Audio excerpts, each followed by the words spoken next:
Hey friends, Lorraine York here, and I have another edition of my December Daily Altered Book. Before I do that, I want to show you this card.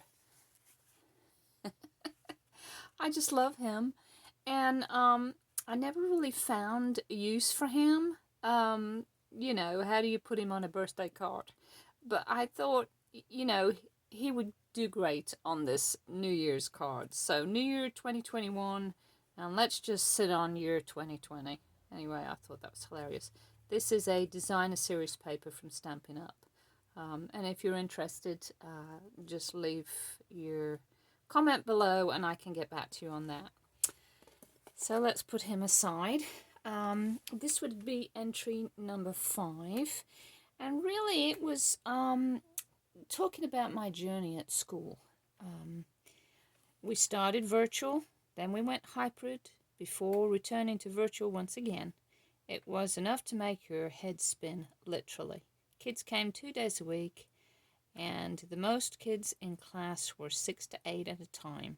It was exhausting. It's been quite a term, especially for me because I'm a special ed teacher.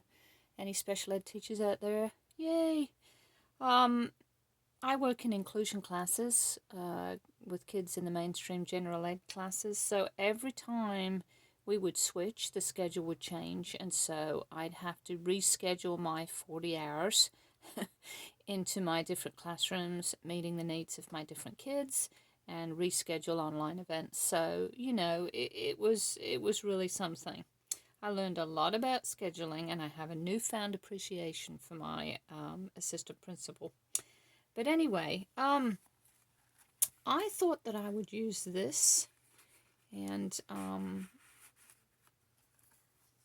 there's my base paper, and I picked this up at an antique store, and the date on here is 1945, and I did talk to a veteran and asked them about the format of this letter.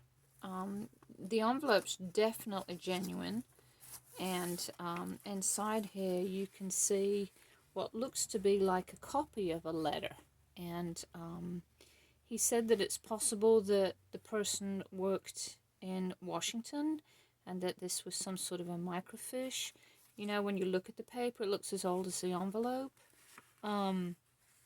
But it's a Navy man writing to his family in Atkins, Virginia, and he's talking about how life is going. Life is going okay.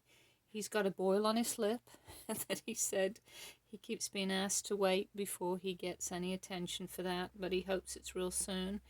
He asks his dad how he's doing. I guess his dad had a visit to the hospital, and he's trying to encourage him and say, "Don't worry, my brothers will come see you." He also talks about his own family. Says that his child must be coming up to 1 year old and walking and talking. And then he says, I guess there's not much gardening going on because all the lads are joined up.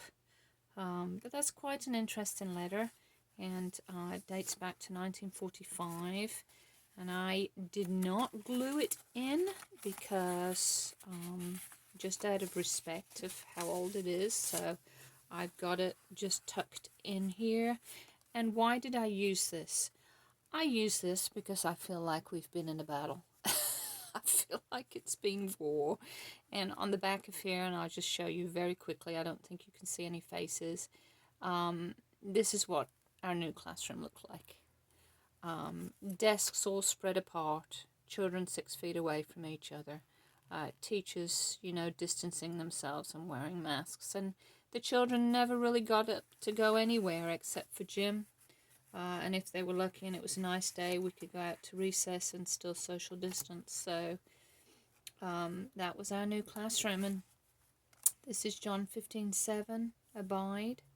I'm pretty sure that that's the vine passage about abiding in Christ, and that we can't bear fruit by ourselves, that we have to depend on him for that. And I definitely feel like it's been a daily battle and a daily depending and a daily just facing the day because we just didn't know what we were going to face. And yeah, more postcard cuts from the scrapbook paper I was using and edging. And I took this off a Christmas card. And this little clipping right here is from Pink Paper Peppermint. She is a Christian and she makes lots of beautiful, I guess her fashion seems to be pink and, what would you call this, turquoise? But just lots of lovely artwork and very inexpensive digital art, that is. So I printed that up from her. Let your heart be light. And yeah, just trying to get through the season. And I'm glad we're on a break now. And I just really, my hope is that the new year brings better things. And like this charming little grumpy cat here says, let's just sit on 2020 and welcome in the new year. Anyway, guys, I've still got to just put my number 5 on there, and that will be finished. I put on some of my glistening bow here just to hold this all in place. And I'm looking forward now I'm off school that I'll have many more opportunities to do some pages. Thanks for checking in, and if you like this video, please give me a thumbs up and let me know you visited. Have a good Christmas if I don't see you before then. Bye for now.